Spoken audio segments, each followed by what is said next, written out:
বিভেদের রাজনীতি, বাংলাদেশে বিভেদের কালচার যে প্রতিষ্ঠা করেছেন, এই কালচার আমরা ভেঙে দেব ইনশাআল্লাহ। অধিকাংশ ঘটনা আসলে আমাদের অজানা। জুলাই আমরা ওই সকল ঘটনা জানি যেগুলো আমাদেরকে অনেক বেশি আলোড়িত করেছে। আমাদেরকে অনেক বেশি আলোড়িত করেছিল শহীদ আবু সাইদের শাহাদাতের ঘটনা। আমাদেরকে অনেক বেশি আলোড়িত করেছিল শহীদ নাফিসের রিকশায় একটি রক্তাক্ত দেহ, একটি রক্তাক্ত লাশ। আমাদেরকে আলোড়িত করেছিল শহীদ সজলকে সাভারে যখন পুড়িয়ে ফেলা হয়েছিল। আমাদেরকে আলোড়িত করেছিল শহীদ আব্দুল আহাদ, শহীদ রিপাগক সহ অসংখ্য শিশুদের হত্যা। এই সকল হত্যার বিনিময়ে তারা ভেবেছিল আমাদেরকে আবদ্ধ করে রাখবে, আমাদেরকে যে শৃঙ্খলে তারা বেঁধেছিল এই শৃঙ্খলে আমাদেরকে আবদ্ধ করে রাখবে। কিন্তু জুলাই এমন ভাবে তৈরি হয়েছিল, ফ্যাসিবাদের সমস্ত ফ্রেম জুলাই ভেঙে দিয়েছিল। ফ্যাসিবাদ আমাদের উপরে শাসন করেছিল শুধুমাত্র আইনাগর প্রতিষ্ঠা করে না, শুধুমাত্র আইন শৃঙ্খলা রক্ষাকারী বাহিনী সহ, রক্ষী বাহিনী সহ অন্যান্যদের মাধ্যমে আমাদেরকে অত্যাচার এবং নিপীড়নের মধ্য দিয়ে না, ফ্যাসিবাদ আমাদেরকে ফ্রেমে বেঁধেছিল, কালচারাল ফ্রেমে বেঁধে ফেলেছিল।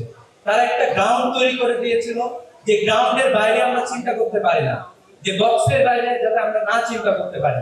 কিন্তু আমরা দেখেছি বাংলাদেশের মানুষ, বাংলাদেশের শিক্ষার্থী তরুণরা এই সকল তাদের ফ্রেমগুলোকে ভেঙে দিয়েছে। আমরা দেখেছি তারা আমাদেরকে বিভক্ত করার চেষ্টা করেছিল, তারা আমাদের সবাইকে রাজাকার বলেছিল, বাংলাদেশের শিক্ষার্থীদেরকে। কিন্তু আমরা দেখেছিলাম যে ঢাকা বিশ্ববিদ্যালয় সহ বাংলাদেশের অসংখ্য শিক্ষার্থী সেদিন বলেছিল তুমি কে আমি কে, রাজাকার রাজাকার। তোমাদের যে ফ্রেম তৈরি করেছো সেই ফ্রেম আমরা ভেঙে দিলাম। এই স্বৈরাচারী কোনো তখন আমরা নিচ্ছি না।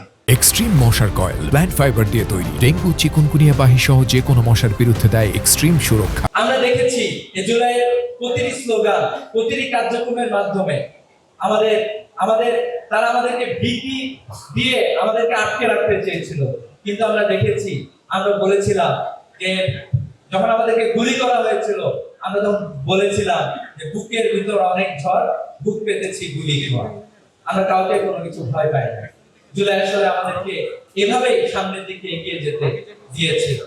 আমাদের বক্তব্যের মাধ্যমে বারবার এসেছে বাঙালি সংস্কৃতি বলতে, বাংলাদেশি সংস্কৃতি বলতেই বলা হয়ে থাকে কলকাতার যে বেঙ্গল রেনেসাঁ হয়েছিল, এটাই মূলত আমাদের উপরে চাপিয়ে দেওয়ার চেষ্টা করা হয়েছে।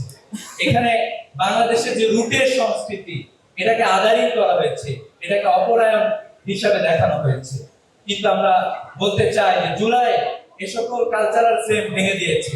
আমরা খুবই উদ্বেগের সাথে লক্ষ্য করছি জুলাই নিয়ে যে ধরনের কালচারাল অ্যাক্টিভিটিস হওয়া দরকার ছিল, যত গান কবিতা গল্প হওয়ার কথা ছিল, নাটক সিনেমা হওয়ার কথা ছিল, আমরা দেখতে পাচ্ছি এখনো ওই কালচারাল এস্টাবলিশমেন্টে যারা দর্শক ছিল অথবা নানাভাবে তাদের ফুড সোলজার ছিল, তারা জুলাইকে সেভাবে ধারণ করতে পারে নাই এবং যেভাবে উপস্থাপন করা দরকার ছিল এই উপস্থাপন করতে পারে নাই তারা। আমরা তাদেরকে বলতে চাই যে আপনারা যদি না উপস্থাপন করেন, বাংলাদেশের তরুণরা বসে থাকবে না ইনশাআল্লাহ।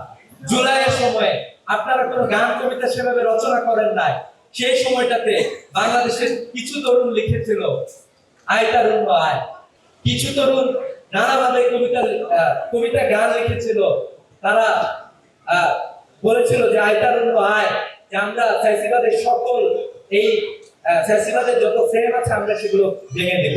আমরা বলতে চাই যে আপনারা হয়তোবা জুলাইকে যেভাবে ধারণ করা দরকার সেভাবে যদি ধারণ না করায়, আগামী প্রজন্ম খুব ভালোভাবে ধারণ করবে।